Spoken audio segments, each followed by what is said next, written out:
EU is targeting DeFi. They've been very scared of DeFi. Just so you guys know, the EU, all of the central banks are horrified. Now, I did show you guys a private live stream from the Bank for International Settlements.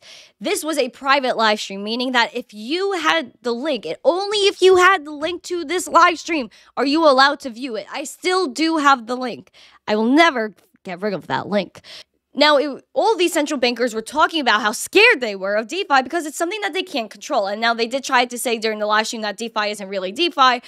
But why would you be coming out with central bank digital currencies, which was a part of their conversation, if you didn't believe that there was cause for concern? Crypto conglomerates, DeFi targets of EU financial stability watchdog concerns. The EU's financial stability watchdog has said that new regulations may be needed to cover large crypto conglomerates and smart contracts, as it warns that a digital asset and decentralized finance sector may come to pose a systemic risk to the economy. They are scared.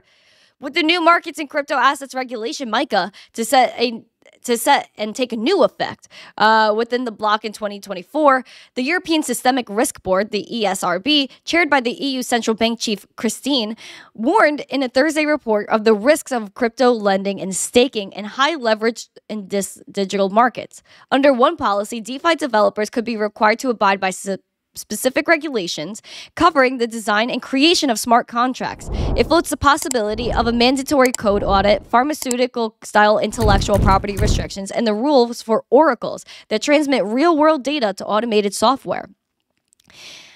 Now, they're saying taking account of any market developments and experience acquired with the application of MiCA, the activity of crypto asset conglomerates in the EU, should be studied.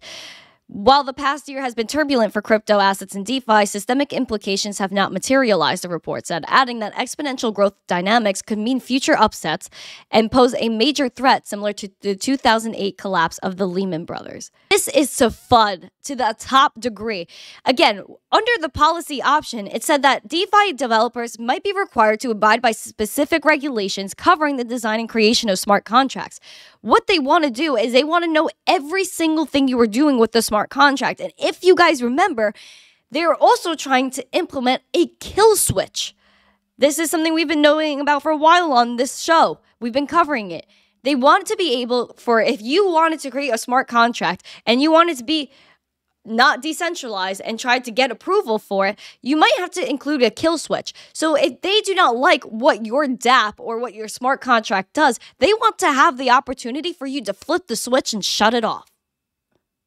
That reminds me of February 2021, where if you look at the US and look in February 2021, the whole interbanking system went down for hours. Meaning that if you wanted to send cross-border funds, if you wanted to send credit card, anything, you could not because the whole system was just off.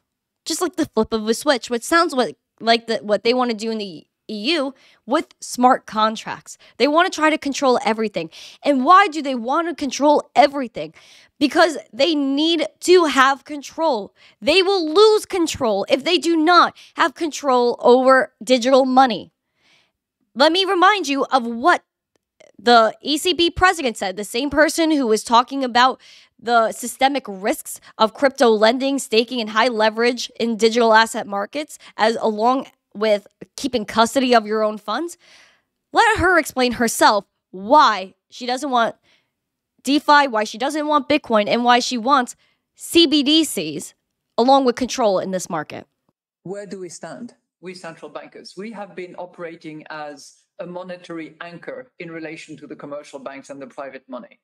If we are not in that game, if we are not involved in experimenting, in innovating in terms of digital central bank money, we risk losing the role of anchor that we have played for many, many decades.